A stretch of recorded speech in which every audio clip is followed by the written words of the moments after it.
Lep pozdrav še z moje strani, sem Jaka Godejša, absolvent na turistiki, član programa Studio turistike, ki nekako povezuje študente z gospodarstvom in pa konec koncev tudi soustanovitelj startupa Locals from Zero.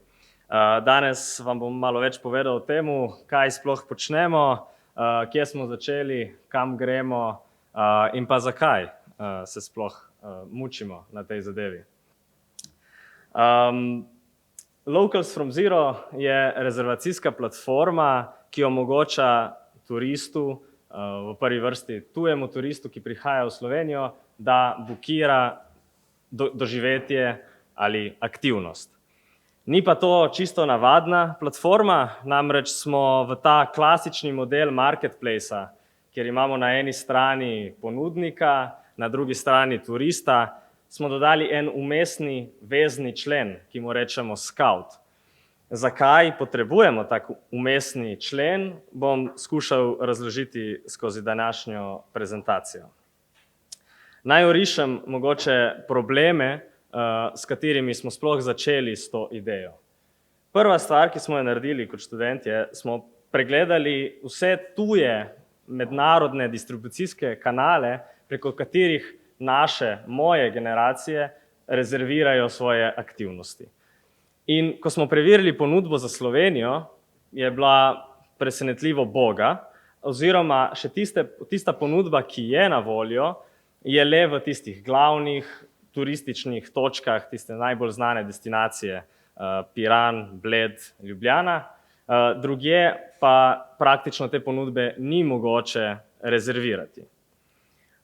In še ta ponudba, ki je na teh platformah, roko na srce, je taka zelo klasična mainstream ponudba, ki sodobnemu popotniku, še posebej v generacijah, ki prihajajo z mano navzgor, ne bo kaj preveč všeč. In iz tega razloga smo rekli, ok, tukaj je treba nekaj spremeniti. Vsi na sliki pa prihajamo nekako bolj iz ruralnih okolij ali kakorkoli, no, vse kdo v Sloveniji, ne, razen Ljubljane. In smo se vprašali, a imamo zanimivo turistično ponudbo v naši okolici, v naši lastni regiji, in odgovor je seveda ja. To smo začeli tudi preverjati, povabili smo še več ostalih študentov, naj izbrskajo v svoji regiji, v svoji lastni okolici, in tu je COVID bil kar olajševalna okoliščina, ker smo bili praktično zaprti v svojo občino, da smo lahko najdli res tiste unikatne primerke, posameznike z nekimi strastmi, društva, nevladne organizacije, obrtnike,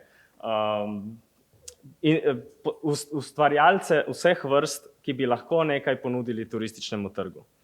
In tako smo začeli z enim majhnim zemljevidkom, ker smo študentje začeli popati gor tele puščice, kje se v naši lastni regiji pa nahajajo neki taki zanimivi posamezniki, ki imajo kaj ponuditi. In glavno vodilo je bilo tukaj, da to ni že mainstream, da to ne poznajo drugi turisti, da to se ne najde na spletu, ampak je tle treba še ali imeti podporo nekoga, da jim pomaga razviti še to v doživetje, v experience economy, ali pa je to ponudba, ki že obstaja, ampak je na spletu praktično ni mogoče najti. In odziv je bil res dober, študentje smo v svojih lastnih regijah najdli marsikaj zanimivega, nekaj ponudbe bom potem predstavil, kaj smo izbrskali, in smo nekako tako validirali to našo prvo trditev. V Sloveniji je možno doživeti marsikaj, tudi izven tistih glavnih turističnih centrov. In konec koncev, samo vmesna misel, masovni turizem, ki nam grozi ali kakorkoli, je v mojem videnju je to samo bolj ali manj napačna razporeditev gostov, tako časovno kot prostorsko. In z razvijanjem ponudbe na periferiji, praktično počasi, ampak vztrajno se borimo tudi proti temu problemu in probamo razpršiti turistične tokove po različnih lokacijah po Sloveniji. Preden izpostavim še drugi problem, zakaj je potrebno imeti vmesni člen in skauta, tukaj na tem slajdu vidimo naš proces inoviranja, torej smo se čim bolj probali približati lean startup procesu, začeti brez stroškov na Google Mapsih, toliko da validiraš koncept z ostalimi deležniki, s katerimi greš v zgodbo, potem presedlaš na eno SaaS rešitev, torej subscription as a service, kjer v parih minutah lahko ustvariš marketplace, ki deluje, to pomeni, da turist lahko pride gor in plača in to zadevo doživi. In šele kasneje, ko je bilo potrebno vse funkcionalnosti, ki smo jih želeli vpeljati in ko smo dobili prve povratne informacije, da smo na pravi poti šli v razvoj neke naše lastne rešitve, ki je zdaj tudi dostopna na platformi na naslovu localsfromzero.org. Zakaj torej potrebujemo skauta? Tukaj ponavadi Tadej, ki je eden izmed soustanoviteljev in doktorski študent na turistiki, pove svojo lastno zgodbo. Prihaja iz Vojščice na Krasu, kjer in doma imajo svojo zeliščno kmetijo Rogelja. In pove, da ne ve, kje bi njegova mama bila, če ne bi on bil tam za njo, da skrbi za vsa ta digitalni del, ki ga je potrebno upraviti, ko govorimo o experience economiju, o turističnem biznisu, o turističnih aktivnostih. Namreč, on je za njo postavil spletno stran, postavil jo je na distribucijske kanale, odprl je socialna omrežja, ažurno odgovarja na vsa povpraševanja, ki prihajajo notri, posodablja listing, da je v skladu z availabilityjem, torej takrat, ko je mama dejansko dostopna za izvest doživetje. Ona pa skrbi za tisto avtentično izkušnjo, za to, da predaja svojo strast na kmetiji, za tisto, kar zna. In tu se je vprašal, takih mikroponudnikov je po Sloveniji ogromno, že v njegovi regiji reče, da jih pozna vsaj 30 takih.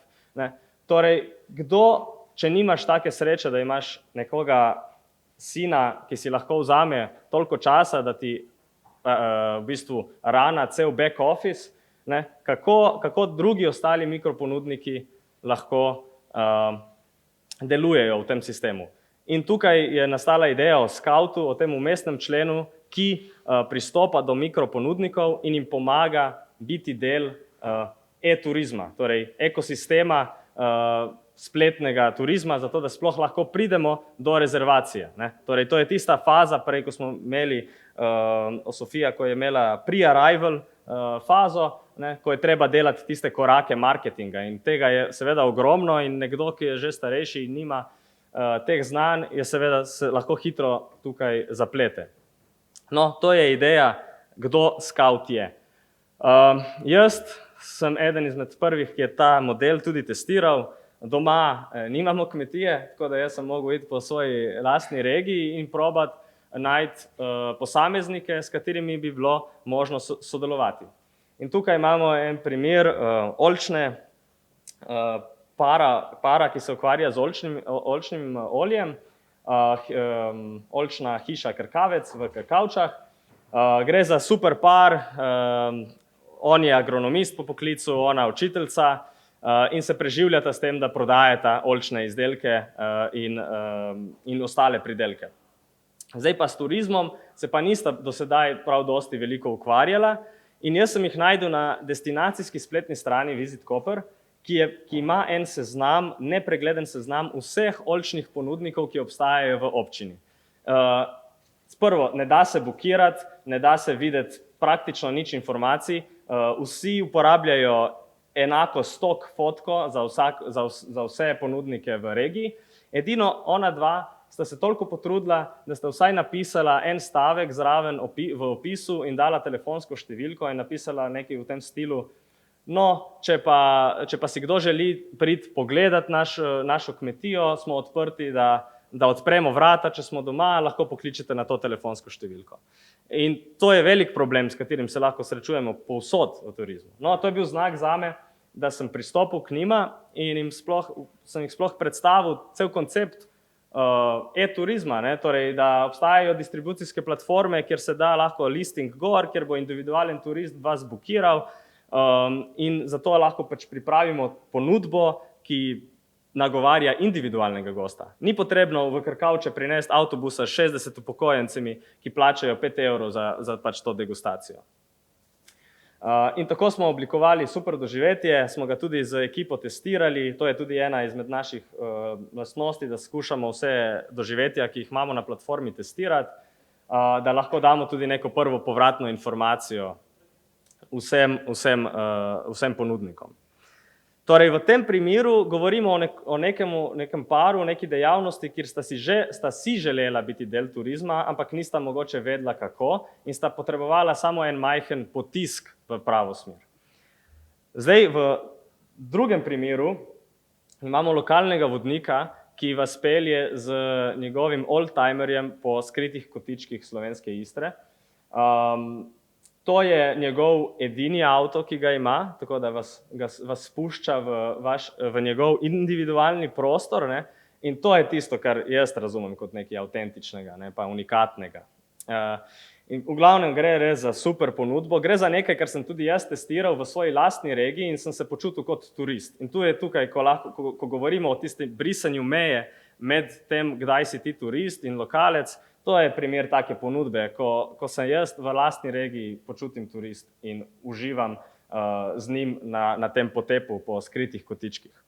Zdaj, kaj je njegov problem? On niti nima računalnika doma, tako da je izjemno težko voditi turistični biznis brez računalnika, samo preko telefona. In tu res pride ta vmesni člen, Scout, v uporabo. Tako da mu lahko dam jaz listing na platformo, da mu lahko jaz skrbim za maile, da skrbim, da so datumi ok in tako dalje. Imam še dva primera, ki nista moja, samo da se malo bolj še navežem na kulturne in kreativne industrije, ki so danes tema, ker pač jaz take ponudbe nimam, ne skrbim. Delavnica čevljarstva v Žireh, res spet super primerek, ko dedek je predal znanje naprej na Aleša in zdaj greš ti k njemu v njegovo delavnico. Ne greš v muzej, ker gledaš stare eksponate, ampak ti si v delavnici, kjer so se nekoč izdelovali čevlji, ampak se še danes izdelujejo čevlji in Aleš še vpeljuje moderne pristope k temu izdelovanju čevljev in zdaj lahko pri njemu tudi naročiš svoj par, ker je pač svoj unikaten par čevljev, ki ti jih on izdela. In to je spet zame definicija tega edinstvenega, unikatnega, 5-zvezdičnega. In še en dokaz, da so KKI vsebine res lahko pomemben del visoko kakovostnih doživetij. Še na hitro, ker mi že časa zmanjkuje, še en primer kot delavnica, kjer izdeluješ unikatne nože.